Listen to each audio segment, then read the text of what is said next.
اعوذ باللہ من الشیطان الرجیم بسم اللہ الرحمن الرحیم۔ سورۃ البقرہ کی آیت نمبر 62 میں نے اس دن سمجھائی تھی، اور اس میں ایک بڑا اہم مسئلہ میں نے ڈسکس کیا تھا، جس میں بتایا تھا کہ اللہ تعالی نے اس آیت کے اندر 4 گروہوں کا ذکر فرمایا، اور اس میں ایمان والوں کو، یہودیوں کو، عیسائیوں کو اور صابئین کو، ان 4 گروہوں کو ذکر فرما کے تنبیہ کر دی کہ ایمان باللہ اور آخرت کا دن، اس کے اوپر ایمان لانا، اور اس کے ساتھ ساتھ عمل صالح، یہ وہ چیزیں ہیں، یہ وہ اعمال ہیں، وہ ایمانیات ہیں جن کے اوپر ثابت قدمی رکھنے کے بعد ہی یہ اپنے نسبت کے مطابق صحیح بیٹھیں گے۔ اگر یہ اپنی نسبت اللہ کے رسولوں سے کر رہے ہیں، انبیاء کرام سے کر رہے ہیں، تو فقط نسبت کرنے سے یا کتاب سے اپنے آپ کو منسوب کرنے سے اللہ تعالیٰ کے نزدیک ان کی کوئی اہمیت، کوئی درجہ بلند نہیں ہو سکتا۔ نسبتوں سے درجات بلند نہیں ہوتے ہیں، بلکہ اس کے لیے اللہ تعالیٰ پر کامل ایمان کی ضرورت ہوتی ہے۔ ایمان کامل ہونا چاہیے۔ اس کے میں نے مختلف سیشنز کے اندر بتائے ہیں کہ اللہ تعالیٰ پر ایمان کا کیا معنی ہے، کہ آپ ہر طریقے سے اطمینان حاصل کر لیں اور خود بھی امن والے بن جائیں، اور لوگوں کے لیے بھی امن کا باعث بن جائیں، کیونکہ مومن کا ایک معنی امن دینے کے بھی ہوتے ہیں۔ اللہ تعالیٰ نے اپنی صفت بیان کی ہے کہ وہ مومن ہے، یعنی وہ لوگوں کو امن دیتا ہے۔ تو امن کے، ایمان کے بہت سارے معانی ہیں۔ ان معانی کے اوپر پورا اترتے ہوئے جب وہ اس درجے پر پہنچ جائے گا، تو پھر اس کے بعد وہ حقیقی طور پر مومن کہلائے گا۔ اور ساتھ میں اللہ تعالیٰ نے والیوم الآخر کا لفظ بیان فرمایا، کیونکہ اس کے ذہن میں ہمیشہ جواب دہ ہونے کا تصور ہونا چاہیے۔ جواب دہ ہونے کا تصور اگر اس سے فراموش ہو جائے گا تو وہ کبھی بھی ایمان پر ثابت قدمی نہیں رکھ سکتا۔ کبھی وہ مومن بن جائے گا اور کبھی ایمان کے درجے سے نیچے بھی گر جائے گا۔ اس کے بعد فرمایا وَعَمِلَ صَالِحًا، اور صالح اعمال، ایسے اعمال جن کے اندر درستگی پائی جائے، معاشرے کے اندر درستگی پائی جائے، اور ساتھ ساتھ اس کے جو نفس ہے، اس نفس کو بھی وہ درست کرتا رہے، ایسے ہی نہیں چھوڑ دے اس کو، کیونکہ اگر ایسے ہی کسی چیز کو چھوڑ دیا جاتا ہے تو وہ مصائب کا شکار ہو کر، حالات کا شکار ہو کر اس کے اندر تغیر آ سکتا ہے۔ آپ مختلف چیزوں کو دیکھ لیجئے، اگر ان کو آپ اس کی اپنی حالت پر چھوڑ دیں اور کسی قسم کی درستگی نہ کریں، تو اس کے اندر تبدیلیاں آتی رہیں گی، اور تبدیلیاں اتنی آ جائیں گی کہ وہ اپنی اصلیت کو کھو جاتی ہے وہ چیز۔ جیسے آپ کسی عمارت کو دیکھ لیجئے، اگر عمارت کے اندر آپ مینٹین نہیں رکھیں گے تو اس کی مینٹیننس نہ ہونے کی وجہ سے وہ عمارت اپنی اصلیت، اپنی خوبصورتی، اپنا حسن اور اپنا توازن، یہ سب کھو دے گی، اور ایک وقت ایسا آئے گا کہ منہدم ہو جائے گی اور زمین پہ گر جائے گی۔ تو اعمال صالح ایسے عمل جس کے ذریعے اس کی اپنی نفس کی بھی نشو و نما ہو رہی ہو، اور ساتھ میں اس کے ساتھ جو لوگ موجود ہیں، جس کو آپ معاشرہ کہتے ہیں، اس کے اندر بھی وہ درستگی شامل ہوا ہے اس کی ذات کے ذریعے، کیونکہ ہر فرد مل کر معاشرہ بنتا ہے۔ اگر ہر فرد اپنے صلاحیتیں اپنے معاشرے کو صحیح کرنے کے لیے صرف کرے گا، تو وہ معاشرہ جو ہے وہ ترقی پائے گا اور حسین بن جائے گا، اصلاحی معاشرہ بن جائے گا، اور جو ایسے لوگ ہوں گے وہ مصلحون کہلائیں گے، مخلصین کہلائیں گے۔ تو عمل صالح کا بھی اللہ تعالیٰ نے ساتھ میں ذکر فرما دیا کہ صرف زبانی کلامی باتوں سے، ورود، وظائف، ان کی ادائیگی سے کسی قوم کی حالت کبھی نہیں سدھر سکتی، کوئی نفس کبھی نشو و نما نہیں پا سکتا، فقط زبانی کلامی باتوں سے، صرف پڑھنے سے، بول دینے سے کبھی بھی انقلاب برپا نہیں ہوا ہے۔ جب تک اس کے عمل صادر نہ ہوں اس کی ذات سے، اس وقت تک آپ سمجھ لیجئے کہ وہ ترقی نہیں کر سکتا، اس درجے پر نہیں پہنچ سکتا جو مطلوب ہے۔ یہ آپ کسی بھی کیٹیگری میں جا کر کسی بھی چیز کے بارے میں اس کو آزما سکتے ہیں۔ اسی لیے میں نے ایک دفعہ کہا تھا کہ صرف قرآن پڑھنے سے انقلاب برپا نہیں ہو سکتا۔ آج آپ زمانے میں دیکھ رہے ہیں کہ لوگ قرآن پڑھ کر سمجھ رہے ہیں کہ انقلاب برپا کر دیں گے۔ قرآن پڑھنے سے نہ تو انقلاب برپا ہو سکتا ہے، نہ کسی کی طبیعتوں میں سدھار آ سکتا ہے، جب تک کہ اس قرآن کے مطابق عمل نہ کیا جائے، کیونکہ ہدی للناس ہے، رہنمائی کرنے والی کتاب ہے کہ تمہیں کس طریقے سے اپنے معاشرے کو، اپنی زندگیوں کو سدھارنا ہے۔ یہ جو ورود اور وظائف کے جو چکر لگائے ہوئے ہیں، یہ صرف اور صرف دکھاوے ہیں، اور اس سے بڑھ کر اس کی کوئی حیثیت نہیں ہے۔ آپ پورا قرآن کا مطالعہ کر جائیے، جتنے بھی انبیاء کرام کے قرآن میں ذکر آئے ہیں، ان سب نے آگے بڑھ کر مقابلے کیے ہیں، ثابت قدمی کی ہے حق کے اوپر، اور اپنے عمل سے یہ ثابت کیا کہ نہیں وہ ایمان والے ہیں۔ صرف زبانی کلامی ثابت نہیں کیا کہ ایمان کا، کہ میں ایمان والا ہوں، مومن ہوں۔ مقابلے کیے ہیں، باطل کے مقابلے کیے ہیں، باطل کو آگے بڑھ کر ختم کرنے کی کوشش کی ہے۔ وظیفے لے کے نہیں بیٹھ گئے، یا کوئی جو حال آنے کا جو معاملہ ہے، یا جو اللہ کے ورد ہیں، یا شور شرابہ کرنا ہے، یا دعائیں ہاتھ اٹھا کے دعائیں مانگنے کا معاملہ ہے کہ اس سے یہ سمجھا جائے کہ اب دنیا کے اندر انقلاب برپا کر دیں گے مسلمان، تو یہ کبھی نہیں ہو سکتا۔ اگر دعاؤں سے کوئی انقلاب برپا ہو سکتا ہوتا تو انبیاء کرام کی دعائیں ان سے زیادہ بہتر ہوتی، اس سے پوری دنیا کے اندر انقلاب برپا ہو جاتا ہے، اور تمام کے تمام لوگ جو ہیں وہ اسلام میں داخل ہو جاتے ہیں، معاشروں میں سدھار آ جاتا۔ کیوں موسیٰ کی دعا فرعون کے لیے فائدے کا باعث نہیں بنی؟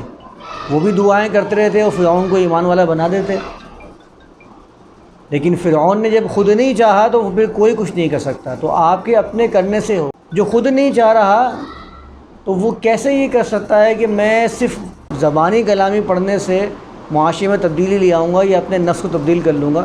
یہ بہت بڑی غلط فہمی ہے۔ تو یہ اس آیت کے اندر اسی بات کی وضاحت ہے کہ ان کے ہاں شروع سے ریاضتیں، مشقتیں، مشقیں، جس کے اندر یہ دین کے نام کے اوپر، عقیدت کے نام کے اوپر مشقیں کیا کرتے تھے، وہ ساری ان کے اندر رائج تھیں، رواں تھیں، جاری و ساری تھیں، اور ان کی بنیاد پر یہ سمجھتے تھے کہ اگر ہم اللہ تعالیٰ پر ایمان جیسا بھی لے کر آئیں، کسی بھی درجے میں کچھ بھی کرتے رہیں، آخرت کے جواب دہ ہونے کی ان کو کوئی پرواہ نہیں تھی، کیونکہ فسادی تھے۔ ان کو یہ بتا دیا گیا تھا کہ تمہارا کفارہ ادا کر دیا گیا ہے، تم جس امت کے، جس نبی کے ماننے والے ہو، جس کتاب سے تمہارا تعلق ہے، اس کے ذریعے تم اس درجے پہ فائز ہو گئے ہو جو چاہیے، جو مطلوب ہے جنت میں داخل ہونے کے لیے یا انعام پانے کے لیے۔ اور اس کے علاوہ عمل سوالے کرنے کی ضرورت ہی محسوس نہیں ہوئی، کیونکہ ان کو ایسے چکر میں پھنسا دیا گیا کہ تم انفرادی طور کے اوپر اپنے ورود وظائف کرتے رہو، یہ مشقیں کرتے رہو، تمہیں اب عمل سوالے کرنے کی کوئی ضرورت نہیں ہے، بلکہ یہ عمل سوالے ہے۔ اس لیے آپ دیکھیں کہ آج کے زمانے کے اندر اس ترقی یافتہ دور میں دیوار سے کیوں لگایا گیا ہے، اس بات کو بھی تو دیکھا جائے نا۔ آج جو ڈیولپڈ کنٹریز ہیں وہاں پر مذہب کو پیچھے دھکیلا جا رہا ہے، مذہب سے لوگ متنفر ہو رہے ہیں، اس کی وجہ یہی ہے کہ مذہب ترقی کے خلاف ہے۔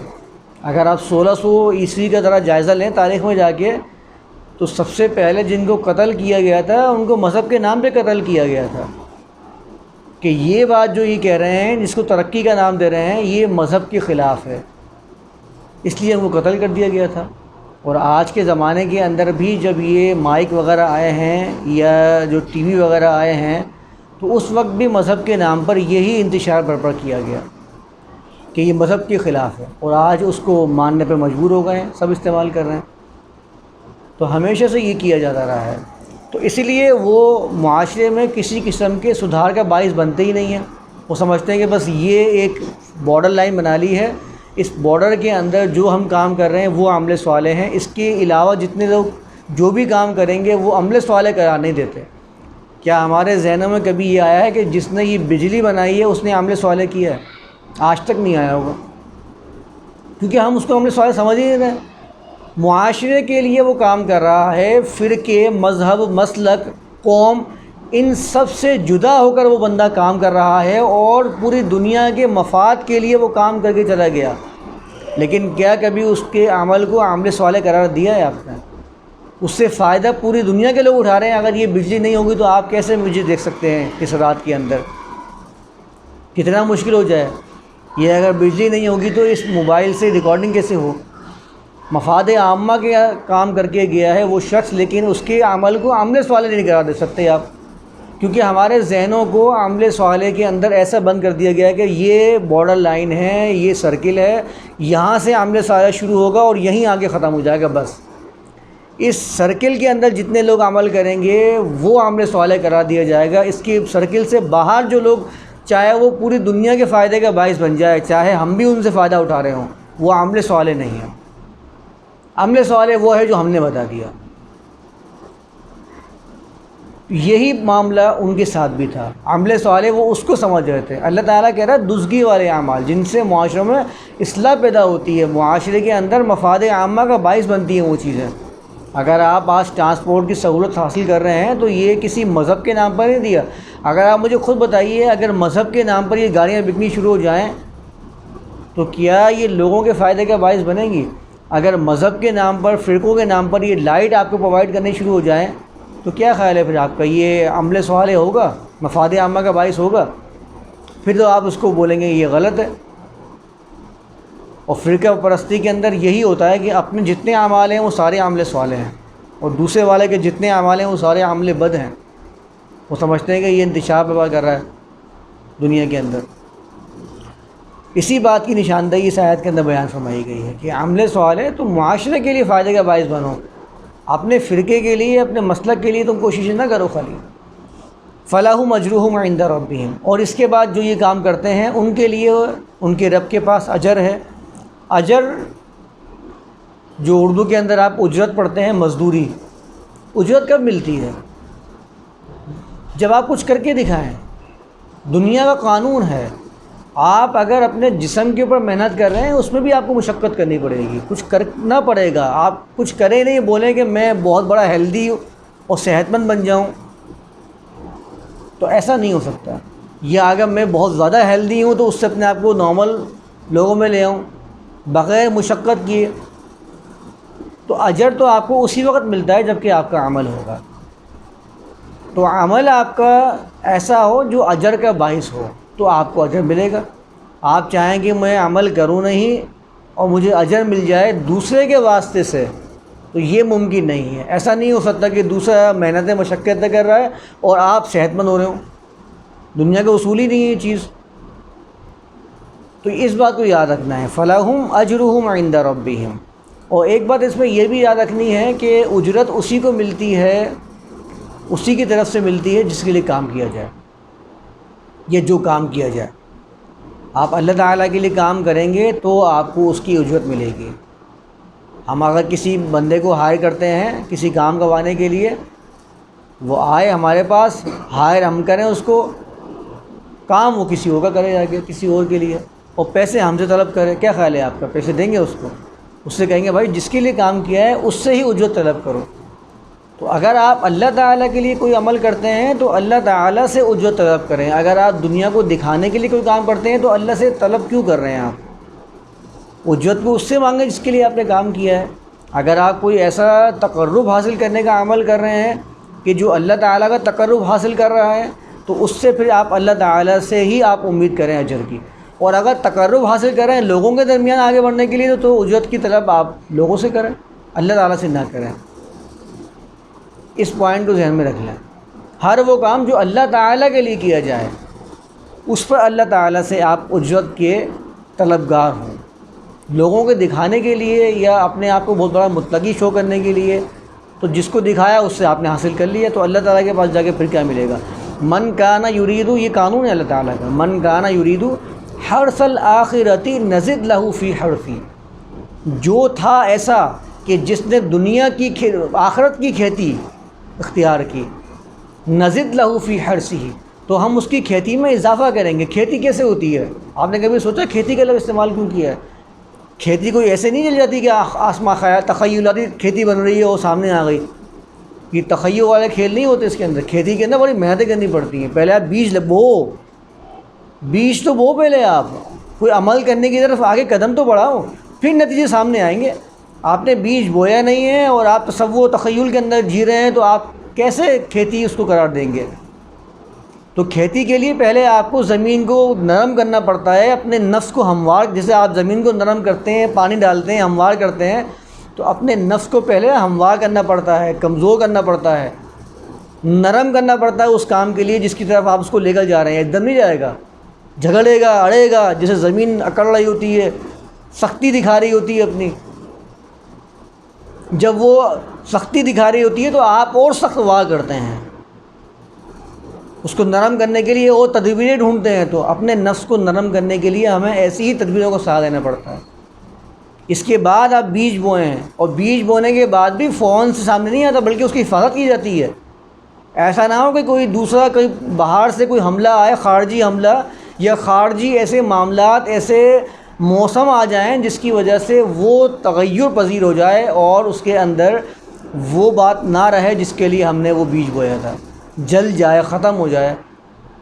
ایک ایک چیز کا معائنہ کیا جاتا ہے۔ آسمان سے جو سورج کی روشنی آ رہی ہے کتنی پہنچنی چاہیے، پانی زیادہ نہ ہو، زیادتی نہ ہو، افراط اور تفریط جو قرآن میں بار بار آیا ہے نا، مبالغہ نہ کرو۔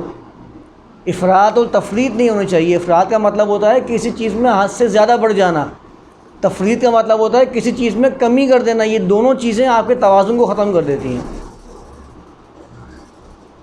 کتنا متوازن ہوتا ہے کھیتی کے اندر، کبھی آپ غور تو کریں اس چیز کے اوپر۔ اللہ تعالیٰ نے مثالیں قرآن میں کیوں دی ہیں؟ اتنا توازن ہوتا ہے کہ ایک ایک چیز، پانی زیادہ ہو گیا تو خراب، پانی کم ہو گیا تو جل جائے گا۔ توازن اتنا ہونا چاہیے، جانچ پڑتال، اور پھر اس کے بعد دیکھ بھال ہونی چاہیے، خارجی حوادث کا شکار نہ ہو جائے۔ تو کھیتی آپ کی ایسی ہونی چاہیے، عمل ایسا ہونا چاہیے جس کے اندر آپ مکمل نگہداشت کر رہے ہوں اپنے عمل کی، کہ کہیں ایسا تو نہیں میرا جو نفس ہے وہ خارجی حوادث کا شکار تو نہیں ہو جائے گا۔ اس پورے پروسیس سے گزارنے کے بعد آپ کی کھیتی سامنے آتی ہے۔ قرآن میں ایسے نہیں آیا قد افلح المؤمنون، افلح المؤمنون۔ عربی زبان میں فلاح جو ہے کسان کو کہتے ہیں، فلاح معروف ورڈ ہے، کسان کو کہا جاتا ہے، اس سے نکلا ہے فلاح، کامیابی۔ کامیابی کسان کو کب حاصل ہوتی ہے؟ ایسے ہی کسان کی ذرا محنتوں کو ذرا جا کے دیکھیں آپ، محنتیں کرتا ہے، نگہداشت کرتا ہے، دن رات کوششوں میں لگا رہتا ہے، حوادث، خارجی حوادث کا خیال رکھ رہا ہوتا ہے، توازن کو بالکل برابر رکھ رہا ہوتا ہے، ایک ایک چیز میں توازن قائم کرتا ہے۔ اس کے بعد جب اس کے سامنے آتے ہیں درخت بن کے وہ بیج، تو جو اس کی خوشی کا عالم ہوتا ہے، وہ اپنے آپ کو بڑا کامیاب محسوس کرتا ہے کہ میں نے جو محنت کی تھی وہ مجھے اس کا پھل مل گیا۔ اس کو کہتے ہیں افلح المؤمنون، کہ مومنین پہلے کھیتی لگاتے ہیں، جب وہ ان کا عمل تناور درخت بن کے سامنے آتا ہے اور بڑے بڑے پھل دینا شروع کر دیتا ہے، تو اس وقت ان کو پتہ چلتا ہے کہ یہ تھی کامیابی جس کا وعدہ کیا جا رہا تھا، یہ تھے وہ نتائج جن کے بارے میں اللہ تعالیٰ ہمیں بتا رہا تھا اور تنبیہات کر رہا تھا کہ اگر تم نے اس میں توازن قائم نہیں کیا، پانی کو زیادہ رکھ دیا تو تمہاری کھیتی جل جائے گی، پانی میں کمی کر دی تو جب بھی سوکھ کے ختم ہو جائے گی۔ نتیجہ بعد میں آتا ہے، پہلے تو آپ اس کو نگہداشت کر رہے ہوتے ہیں، آپ کو اس کے رولز سکھائے جا رہے ہوتے ہیں، ان سب باتوں کا خیال رکھنا پڑتا ہے۔ تو من کان یرید حرث الآخرۃ نزد لہ فی حرثہ، جو چاہا جس نے کی آخرت کی کھیتی تو ہم اس کی کھیتی میں زیادتی کرتے ہیں۔ ومن کان یرید حرث الدنیا نؤتہ منہا، اور جو ادنا چیزوں کی، دنیا کا مطلب کیا ہے؟ ادنا کا لفظ سنا ہے نا اردو کے اندر، دنا سے ہے، دن دال نون واو، اس سے نکلا ہے یہ دنیا۔ قرآن میں دنیا کا لفظ استعمال ہوا ہے قریب کی چیز کے لیے۔ آپ سورۃ التوبہ کا مطالعہ کیجئے، عدوۃ القصوى بالعدوۃ الدنیا، جب بدر کا موقع ہوا تھا تو وہاں پر بتایا تھا کہ تم قریب کے کنارے پہ کھڑے تھے، وہ دور کے کنارے پہ کھڑے ہوئے تھے، اس کے لیے الفاظ آئے بالعدوۃ الدنیا، وہم بالعدوۃ القصوى، وہ دور کے کنارے پہ موجود تھے۔ تو دنیا کہتے ہیں قریب کی چیز کو. اگر تم قریب کے چکر میں ہو، جلدی مچانے کی کوشش کر رہے ہو کہ ہمیں کھیتی یہیں مل جائے، جو ہمارے بیج بویا ہے ہم نے اور منٹوں میں کام ہو جائے جو ہم چاہ رہے ہیں، تو ایسا نہیں ہو سکتا. وَكُلُّ أَمْرٍ مُسْتَقِرٍ، آپ قرآن کا کلام دیکھیں. وَكُلُّ أَمْرٍ مُسْتَقِرٍ، مستقل کہتے ہیں عربی زبان کے اندر کسی چیز کا جاری و ساری ہونا، اس کے اندر موومنٹ ہونا، کسی جگہ جامد ہو کر بیٹھ نہیں جانا بلکہ اس میں مسلسل تبدیلیاں آنا، تبدیلیاں آنے کے بعد کسی ایک مقام پر جا کر اس کا ظہور ہو جانا کہ ہاں یہ تھا اصل بات جس کی بات کی جا رہی تھی. آپ سے اگر کوئی شخص کہتا ہے کہ پانی جو ہے وہ آگ کے اوپر ابل جاتا ہے، اور آپ جائیں اور آگ کے پانی رکھیں بولیں تو ابل ہی نہیں رہا، تو کیا اس نے غلط کہا ہے؟ نہیں، وہ اپنے مقررہ جو اللہ تعالیٰ نے اس کا ایک مقدار متعین کر دی ہے کہ اتنے ڈگری پہ جا کر ہی اس کو ابلنا ہے. جب وہ اتنے ڈگری پہ پہنچ جائے گا، چاہے آپ اس کے اندر 10 چولہے لگا دیں، وہ فوراً آپ کو رزلٹ نہیں دے سکتا. وہ اپنے حساب سے کام کر رہا ہے. وَكُلُّ أَمْرٍ مُسْتَقِرٍ، ایک نقطے پہ جا کر جہاں اس کا اللہ تعالیٰ نے مقرر کر دیا ہے کہ یہاں آ کے اس میں تغیر آنا شروع ہوگا اور یہ کھل کے سامنے آ جائے گا، ابل جائے گا، وہیں آ کر پانی کو ابلنا ہے، آپ چاہے کچھ بھی کرتے رہیں. وَكُلُّ أَمْرٍ مُسْتَقِرٍ، تو اللہ تعالیٰ نے اس کائنات کے اندر جتنی بھی چیزیں بنائی ہیں، جتنے بھی قانون فرما رکھے ہیں اس کے اندر، وہ سب کے سب اپنے مقررہ مدت پہ جا کر ہی سامنے آتے ہیں. البتہ یہ ہے کہ مختلف مراحل سے گزرتے ہیں. یہ جو دیکھتے ہیں نا آپ زمین میں آپ بیج بوتے ہیں، مراحل پورے کرتے کرتے کرتے ایک دم سے وہ جا کے ایک درخت بن جاتا ہے. اگر آپ سے بولے بیج ڈالو وہ درخت بن جائے گا تو آپ یقین کریں گے اس کی بات پہ؟ نہ آپ جھوٹا کہہ سکتے ہیں اس کو، اس شخص کو جو کہتا ہے کہ نہیں اپنے مقررہ وقت پہ جا کے زمین سے یہ نکلتا تو ہے، لیکن نکلتا کب ہے؟ جب اس کا وقت آ جاتا ہے، جب اس کے اندر تبدیلیاں آ رہی ہوتی ہیں. پہلے وہ جو اپنی شاخیں بناتا ہے پھر زمین پھاڑ کے نکلتا ہے، ایسے نہیں نکل جاتا. وَكُلُّ أَمْرٍ مُسْتَقِرٍ، ہر چیز ہر کام جو اللہ تعالیٰ نے مقرر کیا ہے وہ اپنے مراحل کو مکمل کرنے کے بعد ہی سامنے آتا ہے. یہ بڑا قرآن کا ایک معجزہ سمجھ لیجئے کہ اس قرآن نے اس زمانے میں اس بات کی وضاحت کر دی تھی، جس کو آج کے سائنسدان جا کے کہتے ہیں کہ یہ جو زمین اور آسمان آپ کے سامنے موجود ہے یہ کئی ہزار سال کے مراحل پورے کرنے کے بعد اس صورت میں آیا جس صورت میں آج ہے. اگر آپ جا کے پڑھیں نا ان لوگوں کو جو انہوں نے تجزیات کیے ہیں اس کے اوپر، ہر چیز ایک دم سے اللہ تعالیٰ نے بنا کے پیش نہیں کر دی، اس کے اندر مراحل رکھے ہیں. ستتی ایام پہ کبھی غور کیا ہے؟ اس ہستی کے بارے میں، جس ہستی کے بارے میں آپ کا یہ تصور ہے، وہ کہتا ہے کن فیکون، جس کے بارے میں ہم یہ سمجھتے ہیں کہ وہ کہتا ہے ہو جا، تو سیکنڈوں میں وہ ایک میں نے ایک عالم کا قول سنا تھا، کہتے ہیں کاف اور نون مل نہیں پاتا وہ چیز ہو جاتی ہے. تو فیکون کیوں کہہ رہا ہے پھر اللہ تعالیٰ؟ فیکون تو مضارع کا صیغہ ہے، تو ہونا چاہیے تھا کن فکانا. اس نے کہا ہو گیا، ہو جا، وہ ہو گیا. قرآن میں تو کہیں نہیں آیا، کہا کن فیکون. وہ کہتا ہے یہ کام ہو جائے. عالم امر اور عالم خلق یہ دو الگ الگ عالم ہیں. عالم امر کے اندر تدابیر پیش کی جاتی ہیں، اللہ تعالیٰ ارادے کرتا ہے، ارادہ کر کے اس کو بتاتا ہے کہ یہ کام ہوگا، وہاں کن کہتا ہے. اس کے بعد وہ اپنے مراحل طے کرتے کرتے کرتے کرتے عالم خلق کے اندر آ جاتی ہے وہ چیز. اب وہ تخلیق ہو گئی اپنے مراحل کو پورا کرتے کرتے کرتے کرتے. تو کن فیکون کا مطلب ہی یہی ہے کہ وَكُلُّ أَمْرٍ مُسْتَقِرٍ، ہر چیز اپنے مراحل کو پورا کر کے سامنے آئے گی.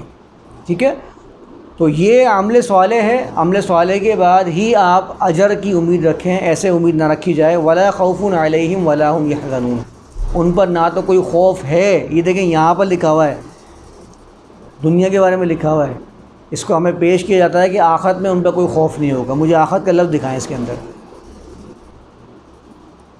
آپ نے ہمیشہ یہ سنا ہوگا قرآن کی آیات کے اندر جب اولیاء کا ذکر آتا ہے الا ان اولیاء اللہ لا خوف علیہم ولا هم یحزنون، کیا کہتے ہیں کہ اللہ کے ولی وہ ہوتے ہیں جن کو قیامت کے دن کوئی خوف اور غم نہیں ہوگا. یہی سنا ہے آپ لوگوں نے آج تک. اس میں کہاں لکھا ہوا ہے آخرت کا دن؟ اس میں لکھا ہے ولا خوف علیہم ولا هم یحزنون. جب اس درجے پر پہنچ جاتے ہیں نا لوگ ایمان والے، تو پھر ان کو معاشرے کے حوادث کا کوئی خوف ہی نہیں ہوتا. ان کو پتہ ہوتا ہے کہ وہ جس راستے کے اوپر گامزن ہیں اس راستے کے اوپر کامیابیاں تو ہیں، نتائج تو آئیں گے. ایسا نہیں ہو سکتا کہ نتائج نہ آئیں. اسی کو تو علم غیب کہتے ہیں.